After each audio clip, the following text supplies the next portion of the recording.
नमस्कार. जय महाराष्ट्र. जय महाराष्ट्र. समोरून ज्या जोरदारपणे जय महाराष्ट्राची गर्जना झालेली आहे त्याच्यामुळे महाराष्ट्रातल्या आणि देशातल्या तमाम मराठी जनांना, हिंदू जनांना लक्षात आलं असेल माझ्यासमोर कोण बसलाय. कारण जय महाराष्ट्र आवाज घुमवणारे बाळासाहेब ठाकरे, त्यानंतर उद्धवजी ठाकरे आज या स्टुडिओमध्ये आपल्याबरोबर उपस्थित आहेत. गेल्या 1 महिन्यापासून महाराष्ट्रात, देशात जे एक राजकीय वादळ निर्माण झाल्याचा भास निर्माण केले जातोय त्याचे संपूर्ण केंद्रबिंदू उद्धव ठाकरे आहेत. आणि ज्यांना प्रतीक्षा होती मोठ्या प्रमाणात की उद्धव ठाकरे कधी बोलतील या सगळ्या विषयावर आणि लोकांच्या प्रश्नांना थेटपणे कधी उत्तरं देतील, अशी बहुचर्चित आणि बहुप्रतीक्षित असलेली मुलाखत आज ते सामनासाठी देत आहेत. उद्धवजी, मी आपलं स्वागत करतो. फार नमनाला घडावर तेल न घालता थेट प्रश्नाकडे आपण येऊया. कारण गेल्या काही दिवसात महाराष्ट्रात आणि देशात ज्या घडामोडी घडवल्या जात आहेत त्याच्यामुळे महाराष्ट्राचं समाजमन अस्वस्थ आहे. आपण किती अस्वस्थ आहात किंवा आपली भूमिका पुढे काय आहे, यातून शिवसेना कशी पुढे जाईल, अशा अनेक प्रश्नांचं काहू या राज्याच्या मनामध्ये, जनतेच्या मनात नाही, महाराष्ट्राच्या मनामध्ये मारलेलं आहे. पण तरीही मला आज तुम्ही खूप रिलॅक्स दिसताय उद्धव साहेब. म्हणजे मला याचं कारण समजत नाही की आज मी आपल्याला पाहतोय का गेले काही दिवस पाहतोय आपल्या चेहऱ्यावर कोणताही तणाव दिसत नाही आणि आपण अत्यंत मोकळेपणाने इथं आलात आणि बोलताय. हे काय रहस्य आहे? हे रहस्य साहजिकच आहे. माझी माँ आणि शिवसेना प्रमुख बाळासाहेब यांच्याकडनं आलेले एक हे रसायन आहे. माँ म्हटल्यानंतर शांत, सौम्य, संयम, आणि साहजिकच आहे बाळासाहेब म्हटल्यानंतर वर्णन करण्याची आवश्यकता नाही आहे. आज जवळपास 1 वर्षानंतर आपण भेटतो आहोत. होय. मला आठवतंय गेल्या वर्षी या दिवसात जेव्हा आपली मुलाखत घेतली होती तेव्हा कोरोनाचा कहर हा वरखाली होत होता. त्या कोरोनामध्ये जे काय करता येणं शक्य होतं ते मी राज्याचा मुख्यमंत्री म्हणून आणि अभिमानाने सांगेन की माझ्या राज्याचा कुटुंब प्रमुख म्हणून मी केलं. त्याच्यानंतर आता पाहिलं असाल, कारण त्यावेळेला लॉकडाऊन होता, मंदिरं बंद होती, सणासुदींना बंदी होती. पण यावर्षी आपण पहिली पंढरपूरच्या वारी तिला परवानगी दिली म्हणण्यापेक्षा तिच्यामध्ये कोणताही अडथळा येऊ दिला नाही आणि जल्लोषात ती पार पाडली. म्हणजे पुन्हा एकदा सणासुदीला सुरुवात झालेली आहे. आता दहीहंडी येईल, गणपती येतील, नवरात्री येईल, दिवाळी येईल. पुन्हा एकदा आपल्या आयुष्यामध्ये उत्सव, उत्साह आणि आनंद ह्याची सुरुवात झालेली आहे. एक मध्ये जणू काही पॉज बटन दाबलं गेलं होतं. आपल्या सगळ्यांच्या सहकार्याने आपण कोरोनातून आणि त्या संकटातून बाहेर पडलो. मला आनंद आहे. आता आपण सुरुवातीला जे म्हटलं की एक वादळ आल्याचा आभास होतोय. वादळ म्हटल्यानंतर पालापाचोळा उडतो. तो पालापाचोळा उडतोय सध्या, आणि तो पालापाचोळा एकदा बसला की खरं दृश्य हे लोकांसमोर नक्कीच येणार आहे. मी शांत कसा, तर मला चिंता नाही आहे. चिंता माझी नाही आहे, शिवसेनेची तर बिलकुल नाही आहे. हां, थोडीफार जी आहे ती नक्कीच मराठी माणसांची आणि हिंदूंची आहेच, हिंदुत्वाची आहे. ह्याचं कारण हिंदू द्वेष्टे हे आपल्या घरातच आहेत. मराठी द्वेष्टे, मराठी माणसाची एकजूट तुटावी, फुटावी, हिंदूंमध्ये फूट पडावी, आणि जी मेहनत माननीय शिवसेना प्रमुखांनी हयातभर केली मराठी माणसाची एकजूट करण्यासाठी, हिंदुत्वाची, हिंदूंची एकजूट करण्यासाठी, ती आपल्याच काही कपाळकरंट्यांच्या हातनं तोडावी, मोडावी असा हा प्रयत्न केला जातोय. ती मला एक चिंता आहे. आणि म्हणून मी जे म्हटलं की हा पालापाचोळा सध्या उडतोय, कोण कुठे, हा इकडनं पालापाचोळा तिकडे जातोय, पुन्हा इकडे येतोय. ही जी गळणं गरजेची होती ती पानं ही उडतात. मी मागे एकदा माझ्या मनोगतात म्हटलं होतं की ज्या वेळेला मी वर्षामध्ये राहत होतो त्या वर्षामध्ये 2 झाडं ही आपल्या घराला लागूनच आहेत. एक आहे गुलमोहराचं आणि दुसरं बदामाचं. दोन्ही झाडं मी साधारणतः गेले 2-1 वर्ष बघतोय, ज्याला आपण पतझड म्हणतो. ती पानं पूर्ण गळून पडतात. पानगळ पानगळ म्हणतो. ती पानं पूर्ण गळून पडतात अशा काड्या राहतात. आपल्याला वाटतं या झाडाला काय झालं, पण 2 ते 3 दिवसात पुन्हा नवीन कोंब येतात, अंकुर येतात.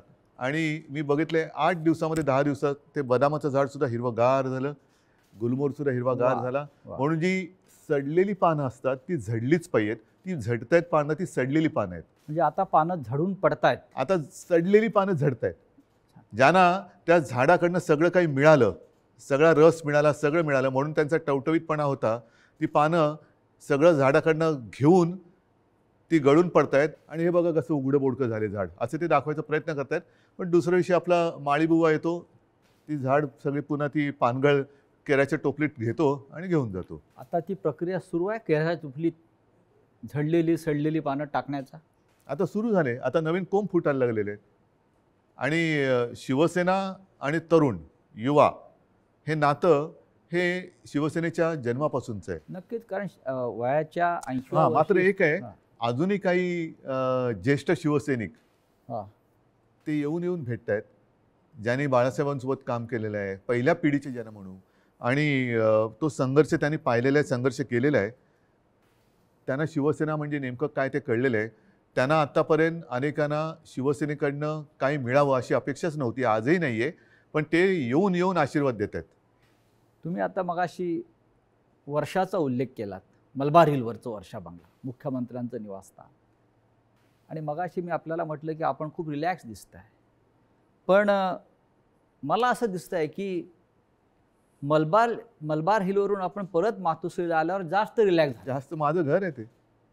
म्हणजे मी तुम्हाला एक सांगतो मुद्दामून, ह्या काही हे माझे अनुभव आहेत. हां. जेव्हा माझी शस्त्रक्रिया झाली, हं. 2 शस्त्रक्रिया झाल्या होत्या. तो एक अनुभव माझा वेगळा आहे. तो कधीतरी तो फार विचित्र अनुभवातून मी गेलो आणि ठीक आहे. पण त्यावेळेला जेव्हा ॲनेस्थेशियामधनं मला जागवलं, मुख्यमंत्री असताना. मुख्यमंत्री होतो ना, शस्त्रक्रिया हां, अच्छा, झाली. ऑपरेशन थिएटरमधनं बाहेर ते ॲनेस्थेशियातून बाहेर आल्यानंतर काढताना मला डॉक्टरने विचारलं, सर कुठे जायचं, मातोश्री की वर्षा? मी पटकन म्हटलं मातोश्री. आणि मग डॉक्टरने सांगितलं, डॉक्टर मला तुम्ही गुंगीत सुद्धा विचारलं असतं ना ॲनेस्थेशिया दिल्यानंतर सुद्धा, तरी मी मातोश्री हेच उत्तर दिलं असतं. म्हणजे तुमची इच्छा नियतीने पूर्ण केली असं म्हणताय तुम्ही मातोश्रीत येण्याची? नियती ही म्हटलं तर असते, म्हटलं तर नसते. मुळामध्ये माझी वर्षामध्ये जाण्याची इच्छा होती का? हां, ह्याचा अर्थ ते आता मुख्यमंत्रीपद गेले म्हणून मी वाईट असं नाही, ते एक वैभव आहे. म्हणजे त्या मुख्यमंत्रीपदाचा वर्षाचा मी अजिबात अनादर करणार नाही. ती एक वेगळी वैभवशाली वस्तू आहे. महाराष्ट्राचं मुख्यमंत्रीपद हे मोठं वैभवशाली पद आहे, जबाबदारीचं पद आहे. त्याचं पूर्ण आदर ठेवून मी कधीच वैयक्तिक अशी स्वप्न बघितली नव्हती. पण त्यावेळेला जे घडलं ते आजच्या लोकांना, ज्यांना आपण विश्वासघातकी म्हणू, त्यांना ते पूर्ण माहिती आहे कसा पाठीत वार केला गेला आणि कोणत्या परिस्थितीत महाविकास आघाडीला आपल्याला जन्म द्यावा लागला. हो, पण तुम्ही इस्पितळात असताना, तुम्ही गुंगीत असताना तुमचं सरकार पाडण्याचा प्रयत्न होत होता. त्या विषयावर बोलू का? असं साधारण तुम्ही सुद्धा कारण मला कुठेही त्या माझ्या अनुभवातनं सहानुभूती नको आहे. तो फार वाईट अनुभव होता. मानेची शस्त्रक्रिया ही कोणत्याही डॉक्टरनं किंवा कोणालाही ज्याला माहिती आहे त्याला विचारले की त्याच्यामध्ये धोके काय असतात, ह्याची कल्पना मलाही होती. पण ती करणं मला गरजेची होती. ती केल्यानंतर पहिली शस्त्रक्रिया झाली, त्यातून मी चांगला बाहेर पडलो होतो. अचानक एक 5-7 दिवसानंतर सकाळी जाग आल्यानंतर, खरं म्हणजे त्या दिवशी मला डॉक्टरने सांगितलं होतं की उद्धवजी उद्या आपल्याला जिना चढायचं आहे. तर मी मानसिक तयारीत होतो की आज जिना चढायचं, एक एक पाऊल पुढे जायचं आहे. सकाळी जाग आल्यानंतर जरा थोडासा एक आळस द्यायचा प्रयत्न केला तर मानेमध्ये जो एक असा क्रॅम्प म्हणतो असा आला आणि माझी मानेखालची सगळी हालचाल बंद झालेली. म्हणजे मला श्वास घेताना मी बघत होतो, माझं पोटही हलत नव्हतं. पूर्णपणे मी निश्चल झालो होतो. एक ब्लड क्लॉट तिकडे आला होता. सुदैवाने डॉक्टर वगैरे सगळे जागेवर होते आणि ज्याला तो गोल्डन आवर म्हणतात, त्या गोल्डन आवरमध्ये ते ऑपरेशन झालं. म्हणून मी तुमच्यासमोर आज उभा आहे. त्या काळामध्ये माझ्या कानावर येत होतं, माझे हातपाय हलत नव्हते, बोटं हलत नव्हती. सगळ्यात टेन्शन मला होतं की समजा कुठे काय डास चावला, मुंगी चावलं तर खाजवायचं कसं. म्हणजे हा एक वेगळा विचित्र भाग होता. पण त्या काळात माझ्या कानावर येत होतं की काही जण मी बरा व्हावा म्हणून देवावरती अभिषेक करत होते आणि काही जण मी असाच राहावा म्हणून देव पाण्यात बुडून बसले होते. देव पाण्यात बुडून बसलेले लोक आता पक्ष बुडवायला निघालेत. आणि तेव्हा हे पसरवलं जात होतं की हा काय आता उभा नाही राहत, आपलं काय होणार, तुझं काय होणार. म्हणजे ज्या काळामध्ये आपल्या पक्षाला सावरण्याची वेळ होती, आपला मी पक्षप्रमुख, कुटुंबप्रमुख, शस्त्रक्रिया झाल्यानंतर माझी हालचाल होत नव्हती, त्या काळामध्ये ह्यांच्या हालचाली जोरात होत होत्या. हे नाही म्हटलं तरी एक मला वेदनादायी एक सत्य हे आयुष्यभर माझ्यासोबत राहणार, की जेव्हा आणि मी तुम्हाला जबाबदारी दिली होती पक्ष सांभाळायची, नंबर 2चं पद होतं, पक्ष सांभाळायला म्हणून पूर्ण विश्वास दिला होता. तो विश्वासघात तुम्ही, मी हॉस्पिटलमध्ये असताना म्हणजे माझी हालचाल बंद होती तेव्हा तुमची हालचाल जोरात होती, आणि ती सुद्धा पक्षाच्या विरोधात. शिवसेनेच्या विरोधात किंवा शिवसेनेच्या बाबतीमध्ये हे विश्वासघाताचं राजकारण वारंवार का होतं? ह्याचं कारण शेवटी आम्ही पक्ष हा प्रोफेशनली नाही चालवत असं मी म्हणेन. तुम्ही सुद्धा गेले अनेक वर्ष शिवसेना अनुभवतात, शिवसैनिकच आहात तुम्ही, पण एक परिवार म्हणून आपण बघत आलेलो आहे. बाळासाहेबांनी आम्हाला तेच शिकवलं, माने तेच शिकवलं, की एकदा आपलं म्हटल्यानंतर आपलं, त्याच्यावरती कदाचित जो राजकारणामधला गुन्हा किंवा चूक असेल ती आमच्याकडनं वारंवार होते, ती म्हणजे एखाद्यावरती विश्वास टाकला म्हणजे आम्ही त्याच्यावर अंधविश्वास टाकतो. पूर्ण जबाबदारी, मग त्याला ताकद देणं असेल, शक्ती देणं असेल.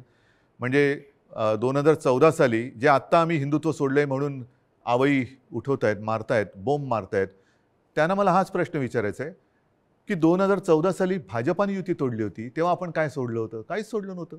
आजही नाही सोडलेलं हिंदुत्व. पण तेव्हा जो एक मधला काळ आला होता, विरोधी पक्ष एक शिवसेना झाली होती, म्हणजे अनेकांना असं वाटलं होतं की शिवसेना आता संपेल, पण शिवसेना एकाकी लढली आणि 63 आमदार निवडून आलेले.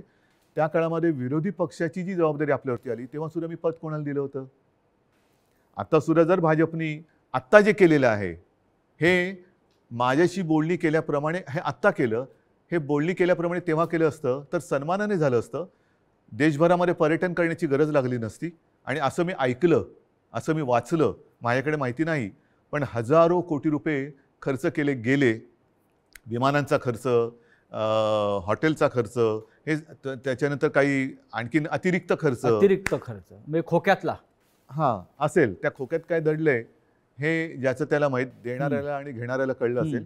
पण हे फुकटात झालं असतं ना, आणि सन्मानाने झालं असतं. हेच तर मी सांगत होतो. मग का घडवलं? कारण त्याने शिवसेना संपवायची आहे.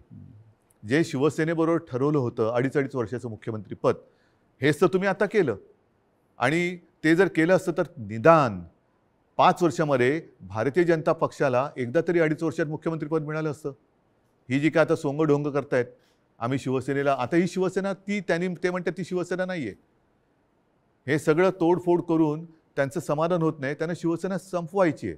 ह्यांचा वापर करून ते शिवसेना संपवायला बघतात. का संपवायचे असं वाटतं आपल्याला? आतापर्यंत गेल्या 56 वर्षात शिवसेना संपवण्याचे प्रयत्न अनेक आणि प्रत्येक वेळेला शिवसेना अधिक जोमाने आणि तेजाने उभी राहिलेली आहे. आता सुद्धा त्यांना हिंदुत्वामध्ये भागीदार नको असेल, पण माझं नेहमी असंच म्हणणं आहे की शिवसेना प्रमुखांनी हिंदुत्वासाठी राजकारण केलं, कारण हिंदुत्व मजबूत व्हायला. हे जे करतायत ते राजकारणासाठी हिंदुत्व वापरतायत. हा आमच्या आणि त्यांच्या हिंदुत्वातला फरक, जे विचारतात ना तुमचं आणि भाजपचं हिंदुत्वामध्ये फरक काय, तो हा आहे. शिवसेनेचं राजकारण हे आम्ही हिंदुत्व मजबूत होण्यासाठी केलं, पण यांचं राजकारण मजबूत होण्यासाठी आणि हिंदुत्वाचा आश्रय घेतला. मुख्यमंत्रीपद स्वीकारल्यामुळे महाविकास आघाडी हिंदुत्व संकटात आलं, हिंदुत्व म्हणजे काय झालं अशी जी एक आवई उठवली जाते. हो, म्हणजे काय, मला एक प्रसंग असा सांगा किंवा एक माझ्या हातनं घडलेली गोष्ट किंवा निर्णय माझा मुख्यमंत्री पदावरती असतानाचा दाखवा की ज्याच्यामुळे हिंदुत्व धोक्यात आलं. एक निर्णय दाखवा. तर तुम्ही तेव्हा अयोध्येला आत्ता सुद्धा गेला होतात. अयोध्येमध्ये महाराष्ट्र भवन आपण उभं करतो, बरोबर आहे. हे हिंदुत्वाला सोडून आहे की नाही? तुम्ही ठरवा. अयोध्येत महाराष्ट्र भवन, बरोबर आहे.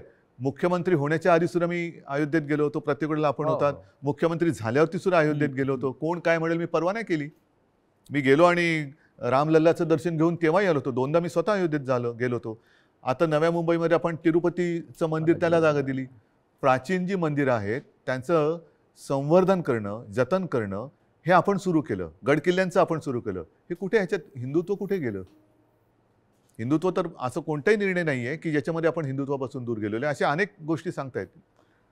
तुम्ही आज ज्या संघर्षमय कालखंडातून जात आहात याची कधी अपेक्षा केली होती? बघा, शेवटी शिवसेना आणि संघर्ष हे तर एकमेकाच्या पाचवीला पुजलेले आहेत.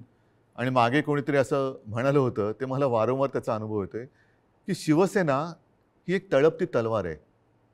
ती जर मॅनेमध्ये ठेवली तर ती गंजते. त्याच्यामुळे ती तळपलीच पाहिजे. आणि तलवार तळपणं म्हणजे संघर्ष आलाच.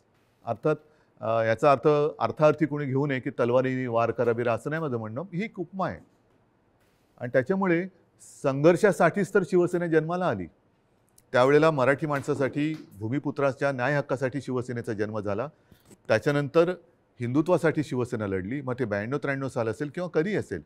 त्याच्यामुळे शिवसेना आणि संघर्ष, जिथे अन्याय तिथे वार, हे शिवसेनेचं ब्रीदवाक्य आहे. ज्या ठाण्यानं शिवसेनेला पहिली ताकद दिली, म्हणजे शिवसेना प्रमुख बाळासाहेब ठाकरे आणि ठाण्यांचं एक भावनिक नातं होतं. एक पहिला भगवा झेंडा जो आहे हा ठाण्यात फडकला आणि बाळासाहेब अभिमानानं त्यांच्या संपूर्ण कालखंडात जीवनाच्या सांगत राहिले की ठाण्यानं मला पहिली सत्ता दिली. त्याच ठाण्यातून शिवसेनेला आव्हान उभं राहिलं. ठाणेकर सुज्ञ आहेत. हे जे पालापाचोळा जो आहे ते म्हणजे काय ठाणेकर नाहीत. ठाणेकर आणि ठाणेकर नागरिक, शिवसेनेचे ठाणे आणि ठाण्याची शिवसेना, हे जे नातं आहे ना, हे ह्या पालापाचोळ्याला तोडता नाही येणार. त्याच्यामुळे मी तर म्हणेन पूर्ण महाराष्ट्र आणि ठाणंसुद्धा, अर्थात त्याच्यात आलं मुंबईसुद्धा आली, सगळेजणं निवडणुकांची वाट बघत आहेत. आणि म्हणून माझं मत हेच आहे की याच्या पुढे एक असा कायदा झाला पाहिजे की ज्यांना कोणाला युत्या करायच्या असेल, युती करायची असेल, त्या दोन्ही पक्षांचं, 3 पक्षांचं, 10 पक्षांचं जे काय कडवळ तुम्हाला करायचं असेल ते करा. मात्र तुमच्यामध्ये करार मदार काय झालेला आहे तो जनतेसमोर ठेवा. जागा वाटप किती होणार आहे, कोणत्या ध्येयावरती, धोरणावरती तुम्ही युती करणार आहात, काय पुढे करणार आहात, हे करा. म्हणजे काय झालं असतं, एक तर जे माझं आणि भारतीय जनता पक्षाचं ठरलं होतं ते जे आता आधी नाकारून आता त्यांनी ते केलं, हे आधी जनतेसमोर उघडपणाने आलं असतं. दुसरी गोष्ट, निवडणुकीनंतर जे काय त्यामुळे मला करावं लागलं, महाविकास आघाडीचा जन्म नसता झाला. तो महाविकास आघाडीचा जन्म आम्ही दिला तेव्हासुद्धा तुम्ही बघितलं की आम्ही शपथ जी मी घेतली ती शिवतीर्थावरती घेतली. छत्रपती शिवाजी महाराजांच्या पुतळ्याच्या आणि बाळासाहेबांचं स्मारक आहे तिकडे, त्या साक्षीने घेतली. हजारो लाखो लोक आणि शिवतीर्थ हे भगवं पूर्ण फुलून गेलं होतं, ओसांडून वाहत होतं पूर्ण. म्हणजे जर लोक नाराज असतील तर तिकडे कोणी आलं नसतं. पण तरी देखील माझं मत असं आहे की आता निवडणुका घ्या. जर आम्ही महाविकास आघाडी स्थापन करून चूक केली असेल तर लोक आम्हाला घरी बसवतील.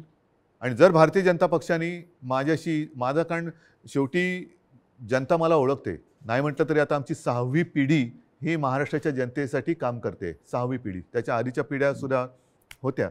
पण एक तर लोक त्यांना घरी बसवतील त्यांनी चूक केली असेल तर, जो करार त्यांनी आमच्याशी केला होता तो तोडला म्हणून, नाहीतर आम्ही पाप केलं म्हणून आम्हाला घरी बसवतील. होऊ द्या जनतेच्या कोर्टात फैसला, माझी तयारी आहे. पण या सगळ्या कालखंडामध्ये कधी नव्हे तो एक अघोरी प्रकार होतो आहे जो महाराष्ट्रात कधीच झाला नव्हता. तो म्हणजे कोणीतरी संपूर्ण शिवसेना हायजॅक करण्याचा प्रयत्न करत आहे. कारण त्यांना पर्याय नाही आहे. कारण नीट लक्षात घ्या, हा महत्त्वाचा प्रश्न आहे, एक बारकाव लक्षात घ्या. जे काय थोडंफार कायद्याचं ज्ञान मी लोकांशी बोलून, कायदेतज्ञांशी बोलून समजून घेण्याचा प्रयत्न केलेला आहे, त्यातून सांगतो की पूर्वी 2/3 ही सदस्य संख्या झाली का वेगळा गट स्थापन करता येऊ शकत होता. आता तो कायदा गेला. आता हे जे बाजूला झाले ते भले 2/3 असतील किंवा आणखीन काहीतरी असतील, त्यांना वेगळा गट स्थापन करता येत नाही. हे कायदेतज्ञांनी सांगितलेलं आहे. मी कायदा लिहिलेला नाही, मी कायदा वाचलेला नाही. मी घटनातज्ञांनी ज्यांनी त्याचा अभ्यास केला त्यांनी सांगितलेली मतं ऐकून आणि त्यांच्याशी बोलून सांगतोय. म्हणजेच काय की ह्या गटाला कुठल्या ना कुठल्या तरी पक्षामध्ये विसर्जित किंवा सामील व्हावं लागेल ह्या गटाला. मग त्यांच्यासमोर पर्याय काय आहेत? एक तर भाजपात जावं लागेल, नाहीतर दुसरे सपा आहेत, MIM वगैरे असे जे काही छोटे छोटे पक्ष आहेत त्यांच्यात जावं लागेल. आणि हे जर का कुठल्या पक्षात गेले तर भारतीय जनता पक्षाचा ह्यांना जो उपयोग करून घ्यायचा आहे तो उपयोग संपेल.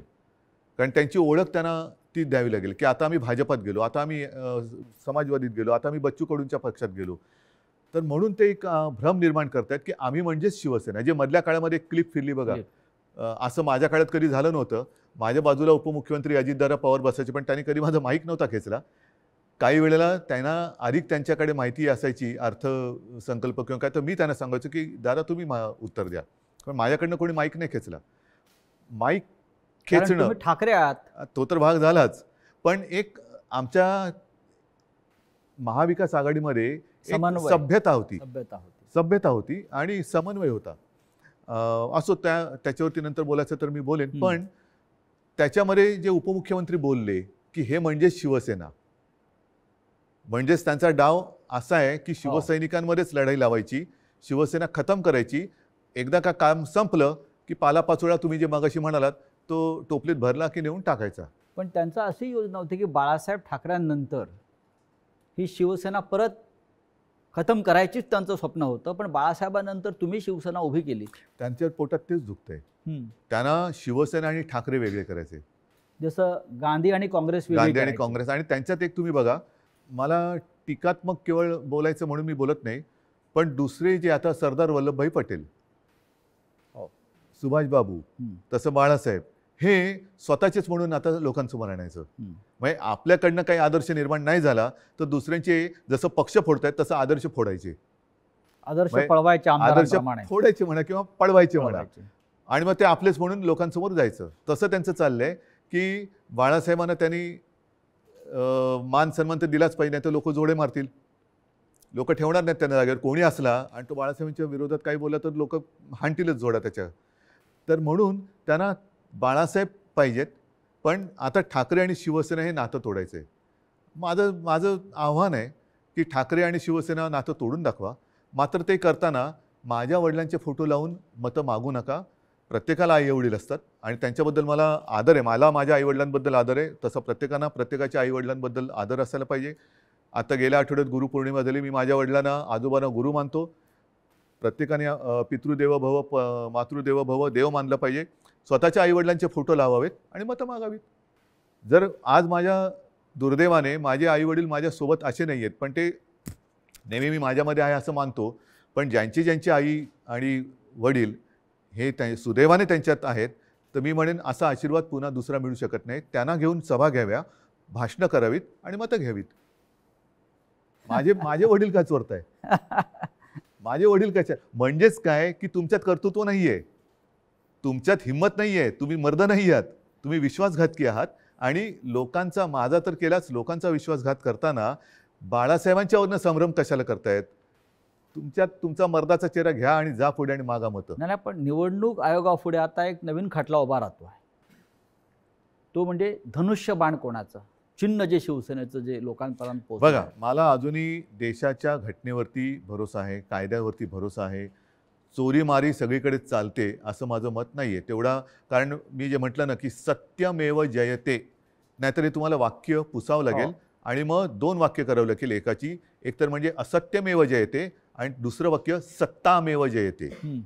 त्याच्यामुळे सत्तामेव जयते पुढे तुम्ही असत्य घेऊन जर का करणार असाल तर ते काही लोक खपून नाही घेणार. आज वेळ अशी आणलेली आहे, हे दुर्दैव आहे महाराष्ट्राचं म्हणतो, की ठाकरेंना पुरावे द्यावे लागतात शिवसेना खरी किंवा खोटी. नाही, लोक वाट बघतायत निवडणुकांची. म्हणजे आम्हाला पुरावा द्यायची गरज नाही. लोक म्हणतात की आम्हाला निवडणुका येऊ दे, ध्यानच पुरून टाकतो. बरं, जनताच पुरावा देईल, जनताच त्यांना पुरून टाकेल राजकारणामध्ये. आज जी फूट दिसते शिवसेनेत, अशा प्रकारची फूट याआधी राणे भुजबळांनाही पाडता आली नव्हती. असं का घडलं? ज्यांना मी अधिकार दिले होते, ज्यांना मी म्हणजे त्यावेळेला लोक माझ्या तोंडावर नव्हती बोलत, पण मला कुजबूज यायची की अरे काय मुख्यमंत्री, नगरविकास खातं मुख्यमंत्र्याकडे असायला पाहिजे. मलईदार खातं आहे म्हणतात. मला मलाई विलई खाण्यासाठी मी गेलो नव्हतो. मी माझ्याकडे जी खाती ठेवली होती ती एक GAD, ज्याला सामान्य प्रशासन म्हणतात, न्याय व विधी.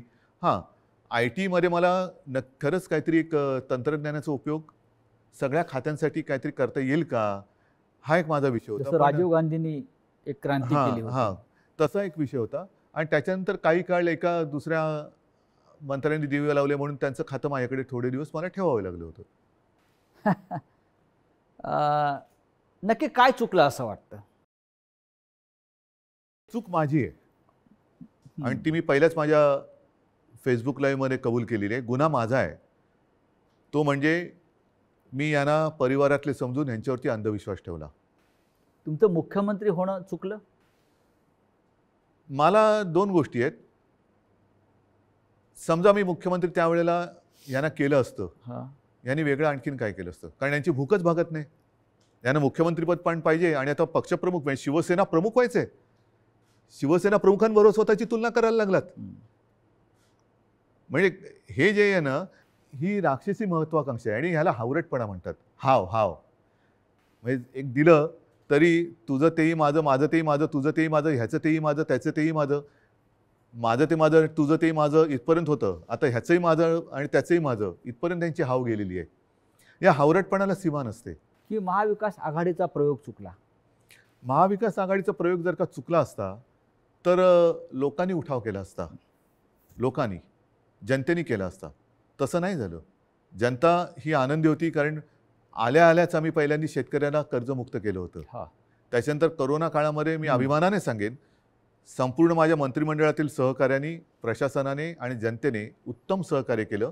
म्हणून आणि म्हणूनच ज्या पहिल्या 5 मुख्यमंत्र्यांमध्ये माझं नाव आलं, ते मी माझं नाव नाही मानत, ते जनतेचा मी प्रतिनिधी म्हणून ते नाव आलं होतं. जर समजा यांनी सहकार्य नसतं केलं तर कोण होतो मी? मी कोण होतो? मी एकटा काय कर बरं, मी तर घराच्या बाहेरही पडत नव्हतो कारण घराबाहेर पडायचं नाही हेच मी लोकांना सांगत होतो. जाऊन पण घोळके करा. फुटीरांचा आक्षेप त्याच्यावरच आहे. जे फुटून गेले आहेत त्यांचा आक्षेप असा आहे की आपण घराबाहेर पडला नाहीत, आपण मंत्रालयात गेला नाहीत, आणि आपण त्यांना भेटला नाहीत. तरी सुद्धा घराबाहेर न पडता सुद्धा देशातल्या सर्वोत्तम 5 मुख्यमंत्र्यात नाव का आलं माझं? कारण त्यावेळेला ती परिस्थिती तशी होती. मी स्वतः सांगत होतो घराबाहेर पडू नका आणि लोक ऐकत होते. लोक ऐकत होते. मी जर का घराबाहेर आजही पडलो आणि केव्हाही पडलो तरी शिवसेना प्रमुखांच्या, माझ्या पूर्वजांच्या आशीर्वादामुळे गर्दी होतेच. गर्दी होतेच. म्हणजे मग काय झालं असतं? लोकांसांगे ब्रह्मज्ञान आणि स्वतः कोरडे पाषाण. म्हणजे ती काळाची गरज होती. काळाची गरज होती. पण त्याच काळात मी पुन्हा एकदा सांगतो, सुरुवातीच्या काळामध्ये जेव्हा करोना आपल्याकडे त्याचा शिरकाव झाला हे कळलं, तेव्हा साधारणतः 7,500 ते 8,000 रुग्णशय्या आपल्या राज्यात पूर्ण म्हणून मिळून होत्या. त्याच्यात ऑक्सिजन बेड्स आले, व्हेंटिलेटर्स आले, कॉमन जे रुग्ण असतात ज्यांना साधारणतः एक थोडी ट्रीटमेंट देऊन घरी जाऊ शकतात, ऑपरेशन नंतरचे असतील, त्याच्यानंतर डायलिसिस असतील. पहिल्या लाटेत आपण ते साधारणतः 8,000 जर का धरले तर ते 3.5 लाखावरती नेले होते. हे घर बसल्या. हॉस्पिटलमध्ये बेड्स नव्हते, रुग्णवाहिका नव्हत्या. कोणी कशा केल्या त्या? कोरोनाच्या टेस्टसाठी आपल्या राज्यात फक्त 2 प्रयोगशाळा होत्या. एक कस्तुरबामध्ये, दुसरं NIV एक पुणे. त्या आपण 600च्या वर केल्या घरी बसून. पण त्याच्याविषयी 50 आमदारांना कौतुक नाही आहे. त्यांना तुम्ही निधी दिलेला नाही म्हणतायत आणि तुम्ही हिंदुत्व सोडलं असं म्हणतायत.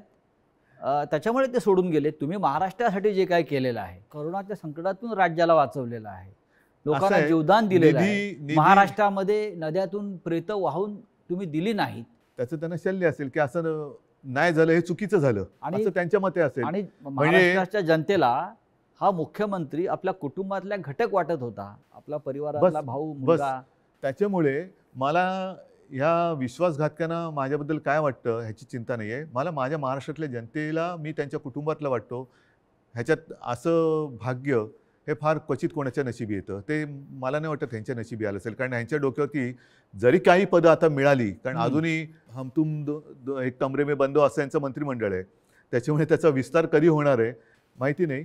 पण हे मंत्री जरी किती झाले तरी कपाळावरती जो घाताचा शिक्का बसलाय तो नाही पुसता येणार. तुम्हाला असं वाटत नाही का की जे तुम्हाला सोडून गेलेले आहेत मोठ्या प्रमाणात त्यांनाच तुम्ही सर्वाधिक दिलेलं आहे आणि ज्यांना मिळालं नाही किंवा ज्यांना कमीत मिळालं ते आपल्या बरोबर राहिले? मला हेच म्हणायचं, ही शिवसेनेची ताकद आहे. शिवसेनेची ताकद काय आहे की सामान्यांना बाळासाहेबांनी असामान्यत्व दिलं. आता पुन्हा एकदा या सामान्यातून असामान्य लोक घडवण्याची वेळ आलेली आहे. आणि म्हणून मी माझ्या तमाम शिवसैनिकांना आणि माझ्या माता भगिनींना, बांधवांना विनंती करतो की चला परत उठा. आता पुन्हा एकदा सामान्यांना असामान्य बनवूया. कारण हे सारी लोक होती आणि ह्यांना ती चूक, मी पुन्हा तेच म्हणेन की ही चूक माझी आहे की त्यांना ताकद दिली. पण त्या ताकदीने ते उलटा वार नुसता नाही केला, तर राजकारणामध्ये ज्या आईने जन्म दिला त्या आईला गिळायला निघालेली अवलाद आहे. नुसतं आईवरती वार करणारे आपण म्हणत होतो तशी नाही आहे. ही राजकारणात ज्यांनी यांना जन्म दिला त्या आईला म्हणजे शिवसेनेला गिळायला निघालेली अवलाद आहे. ज्या पण तेवढी ताकद हो, त्यांच्यामध्ये नाही आहे, कारण शेवटी आई ही आई असते. नक्कीच. तुम्ही आईचा उल्लेख केला. कालपर्यंत हे सगळे लोक या शिवसेनेला आपली आईच मानत होती. तुमच्याबरोबर वर्षावरती अनेकांना मी बसलेले बघितले शेवटच्या क्षणापर्यंत. हो, पण आत्ताच तुमचा आधीचा प्रश्न काय होता की मी यांना भेटत नव्हतो. तुम्हाला भेटून ते कधी सुरतला गेले, कोण गोव्याला गेलं, कोण गुवाहाटीला गेलं. 50 खोक्यांची इतकी ताकद असू शकते जी निष्ठा विकत घेऊ जाऊ शकते? निष्ठा नाही विकली जात. विकली जाते ती निष्ठा नसतेच. निष्ठा ही म्हणजे विकली जाऊ शकत महाराष्ट्रात नाही. महाराष्ट्रात पण झाडं आहे, डोंगर आहे, हॉटेल आहे. किती सुंदर आहे महाराष्ट्र. महाराष्ट्रात फार म्हणजे ग्रामीण भागातल्या आमदारांना महाराष्ट्राच्या निसर्गाची भुरळ पडत नाही आणि गुवाहाटीच्या निसर्गाची भुरळ हो. पडते. म्हणजे मला कळतच नाही मग तुम्ही महाराष्ट्रातल्या मातीत कसे काय जन्माला आलात. ज्या महाराष्ट्राच्या मातीत जन्माला आलात त्या मातीची तुम्हाला ओढ नाही, प्रेम नाही, त्या मातीची तुम्हाला कधी वैभव दिसलं नाहीये काय. मी स्वतः कलाकार आहे. मी माझ्या त्याच्यावरनं सुद्धा त्यावेळेला चेष्टा झाली होती. पण मी गडकिल्ल्यांची फोटोग्राफी केलेली आहे, पंढरपूरच्या वारीची केलेली आहे. आणि त्यावेळेला जो मी महाराष्ट्र बघितला एवढा त्या पावसाळ्याच्या सुमारास मी सगळी फोटोग्राफी केलेली. एवढा नटलेला थटलेला आणि छान काय काय दऱ्या खोऱ्या एवढ्या फुलांनी बहरून जातात. तुम्हाला आम्ही तर शहरी बाबू, तुम्ही ग्रामीण भागातले. तर ग्रामीण भागात राहून तुम्हाला महाराष्ट्राचं सौंदर्य दिसत नाही, त्याचं वर्णन करावं असं कधी वाटलं नाही. आणि डायरेक्ट गुवाहाटी. मी गुवाहाटी का वाईट नाही म्हणत, प्रत्येक प्रदेश चांगला आहे. पण ह्यांना हे काय मातीसाठी करणार. इतिहास काळापासून दिल्ली आणि महाराष्ट्राचा कायम झगडा आहे. मग औरंगजेब, छत्रपती शिवाजी महाराज असतील, संभाजी महाराज असतील, दिल्लीने महाराष्ट्रावर सतत पाठीमागून वार केले किंवा महाराष्ट्र संपवण्याचा प्रयत्न केला. कारण काय हे आणि आता आजही तेच चित्र आहे ह्याच्या मुळाशी जाण्याची आता गरज की वाटते की आजही शिवसेनेचा सूड घेण्यासाठी ते बाळासाहेब ठाकरेंच्या अस्तित्वाला सुरुंग लावत आहे. मान्य, पण ह्याच्या मुळापर्यंत जायची गरज आहे. कारण जोपर्यंत ते दिल्लीत गेले नव्हते तोपर्यंत बाळासाहेब ठाकरेच यांना जपत आले होते. बाळासाहेबच यांना वाचवत आले होते आणि वाचवलं होतं एका हिंदुत्वाच्या ध्यासापायी, वेडापायी. मग दिल्लीत बसल्यावरती असं त्या दिल्लीच्या खुर्चीला काय असं वेगळा काय स्प्रे मारला की काय झालं की तुम्हाला ज्यांनी जपलं त्यांनाच तुम्ही संपवायला निघालात. ज्या शिवसेनेनी बाबरीची जबाबदारी तेव्हा घेतली होती शिवसेना प्रमुखांनी, त्या शिवसेनेला तुम्ही हिंदुत्व सोडलं म्हणून संपवायला निघालात. बरं, आम्ही काँग्रेसबरोबर गेलो म्हणून तुम्ही म्हणता हिंदुत्व सोडलं. मग मुफ्ती महमद आणि मेहबूबा मुफ्तीबरोबर तुम्ही गेला होतात, ते काय होतं, काय सोडलं होतं तुम्ही. मग तेव्हा तर आम्ही आता तुम्हाला वाटतं हिंदुत्व सोडले, जे सोडलं नाही, पण तेव्हा तुम्ही लाच सोडली होतीत ना.